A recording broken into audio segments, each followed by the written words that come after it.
And? What comes next? Oh, yes. What the dickens does come next? C'est la question, ma très chère demoiselle. Frau Consul Buddenbrook shot a glance at her husband and came to the rescue of her little daughter. She sat with her mother-in-law on a straight white enameled sofa with yellow cushions and a gilded lion's head at the top. The consul was in his easy chair beside her, and the child perched on her grandfather's knee in the window. Tony, prompted the Frau Consul, I believe that God... Dainty little 8-year-old Antony, in her light shot silk frock, turned her head away from her grandfather and stared aimlessly about the room with her blue-gray eyes, trying hard to remember. Once more she repeated, "What comes next?" and went on slowly, "I believe that God..." And then, her face brightening, briskly finished the sentence. "Created me, together with all living creatures." She was in smooth waters now, and rattled away, beaming with joy, through the whole article, reproducing it word for word from the catechism just promulgated, with the approval of an omniscient Senate, in that very year of grace, 1835. When you were once fairly started, she thought, it was very like going down Mount Jerusalem, with your brothers on the little sled. You had no time to think, and you couldn't stop even if you wanted to. And clothes and shoes, she said, meat and drink, hearth and home, wife and child, acre and cow. But old Johann Buddenbrook, could hold in no longer. He burst out laughing in a high, half-smothered titter in his glee at being able to make fun of the catechism.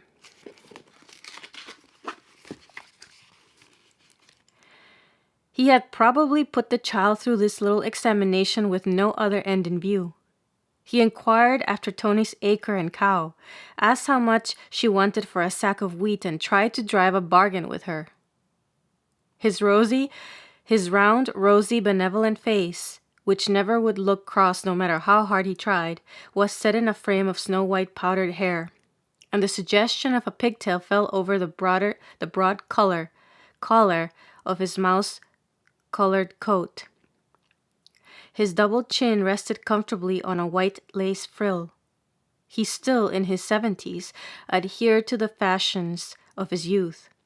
Only the lace frogs and the big pockets were missing, and never in all his life had he worn a pair of trousers. They had all joined in his laughter, but largely as a mark of respect for the head of the family. Madame Antoinette Buddenbrook, born Duchamp, tittered in precisely the same way as her husband. She was a stout lady, with thick white curls over her ears, dressed in a plain gown of striped black and gray stuff, which betrayed the native quiet simplicity of her character. Her hands were still white and lovely, and she held a little velvet work-bag on her lap. It was strange to see how she had grown, in time, to look like her husband. Only her dark eyes, by their shape and their liveliness, suggested her half-Latin origin. On her grandfather's side, Madame Buddenbrook was of French-Swiss stock, though born in Hamburg.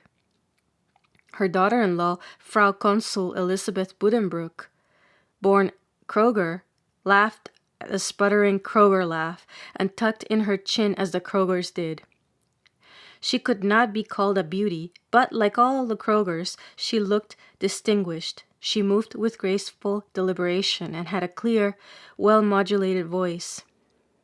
People liked her and felt confidence in her. Her reddish hair curled over her ears and was piled in a crown on top of her head, and she had the brilliant white complexion that goes with such hair, set off with a tiny freckle here and there. Her nose was rather too long, her mouth somewhat small. Her most striking facial peculiarity was the shape of her lower lip, which ran straight into the chin without a curve. She had on a short bodice. She had on a short She had on a short bodice with high puffed sleeves that left exposed a flawlessly modeled neck adorned with a spray of diamonds on a satin ribbon. The consul was leaning forward in his easy chair, rather fidgety.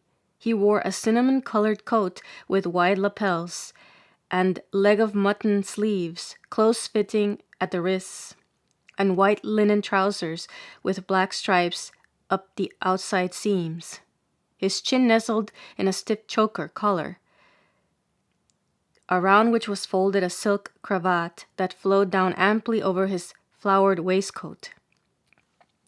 He had his father's deep-set blue observant eyes, though their expression was perhaps more dreamy. But his features were clearer cut and more serious. His nose was prominent and aquiline, and his cheeks, half covered with a fair, curling beard, were not so plump as the old man's. Madame Buddenbrook put her hand on her daughter-in-law's arm and looked down at her lap with a giggle. "Oh, mon vieux, he's always the same, isn't he, Betsy?" The consul's wife only made a motion with her delicate hand, so that her gold bangles tingled slightly.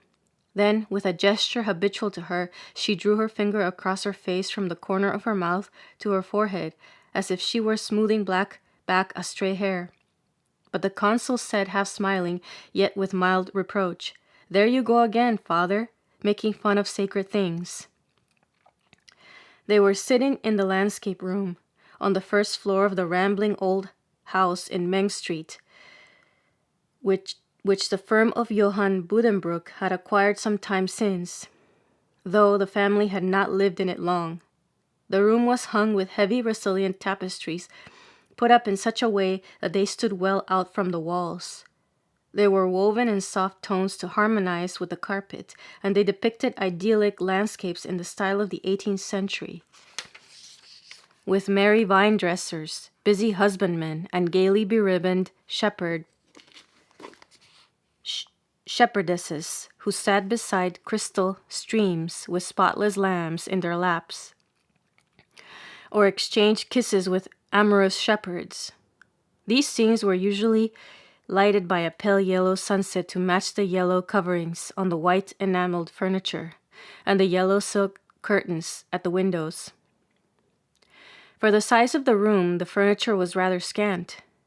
A round table, its slender legs decorated with fine lines of gilding, stood not in front of the sofa, but by the wall opposite the little harmonium, on which lay a flute case. Some stiff armchairs were ranged in a row round the walls. There was a sewing table by the window, and a flimsy ornamental writing desk laden with knickknacks. On the other side of the room from the windows was a glass door, through which one looked into the semi-darkness of a pillared hall, and on the left were the lofty white folding doors that led to the dining room. A semicircular niche in the remaining wall was occupied by the stove, which crackled away behind a polished wrought iron screen. For cold weather had set in early. The leaves of the little lime trees around the churchyard of St. Mary's across the way had turned yellow, though it was but mid-October. The wind whistled around the corners of the massive Gothic pile, and a cold, thin rain was falling. On Madame Buddenbrook's account, the double windows had already been put in. It was Thursday, the day on which all the members of the family living in town assembled every second week by established custom. Today, however, a few intimate friends as well had been bidden to a family dinner, and now, towards 4 o'clock in the afternoon, the Buddenbrooks sat in the gathering twilight and awaited their guests. Little Antony had not let her grandfather interfere with her toboggan ride. She merely pouted, sticking out her already prominent upper lip still further over the lower one. She was at the bottom of her Mount Jerusalem, but not knowing how to stop herself. She shot over the mark. Amen. She said, I know something, grandfather. Tiens, cried the old gentleman. She knows something. He made as if he were itching all over with curiosity. Did you hear, Mama? She knows something. Can anyone tell me? If the lightning, uttered Tony, nodding her head with every word, sets something on fire, then it's the lightning that strikes. If it doesn't, why, then it's the thunder. She folded her arms and looked around her like one sure of applause. But old Buddenbrook was annoyed by this display of wisdom. He demanded to know who had taught her such nonsense. It turned out that the culprit was the nursery governess, Ida Jungmann, who had lately been engaged from Marienwerder. The consul had to come to her defense. You are too strict, Papa. Why shouldn't the child have her own little ideas about such things at her age? Excusez, mon cher, mais c'est une folie.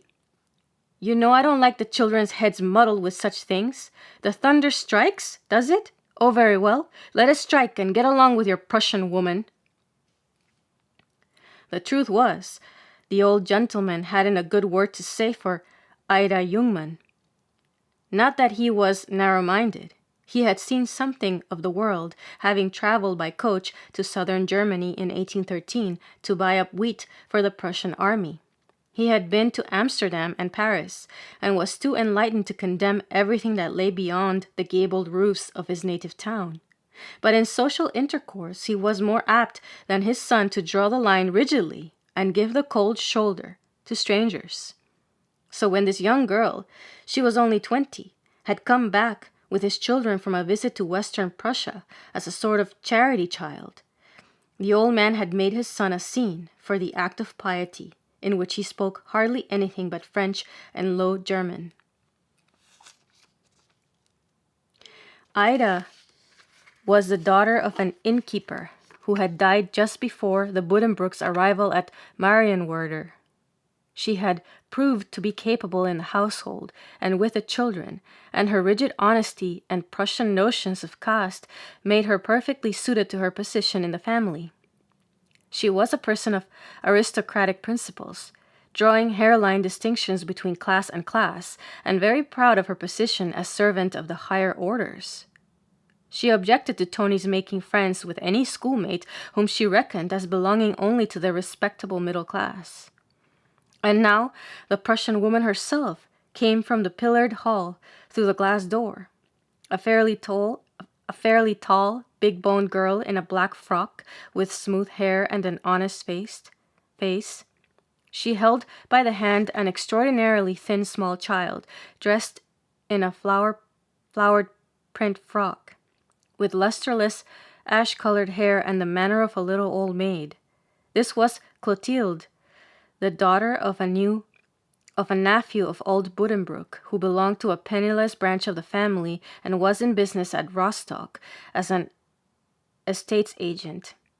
Clotilde was being brought up with Antony, being about the same age, and a docile little creature. Everything is ready, Mamselle Jungmann. Everything is ready, Mamselle Jungmann said.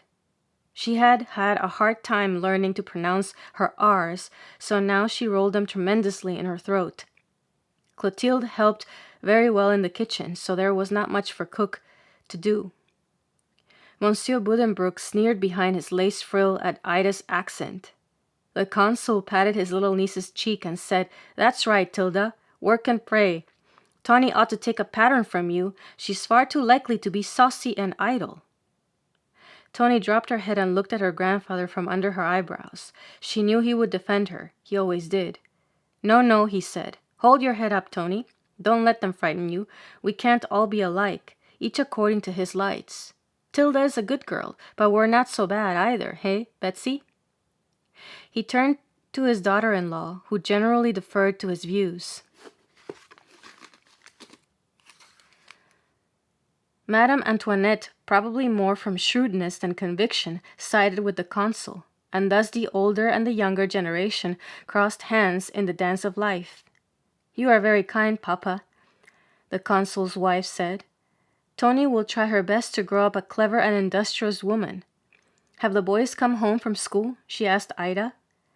Tony, who from her perch on her grandfather's knee was looking out the window, called out in the same breath, Tom and Christian are coming up Johann Street, and Herr Hofstede and Uncle Doctor.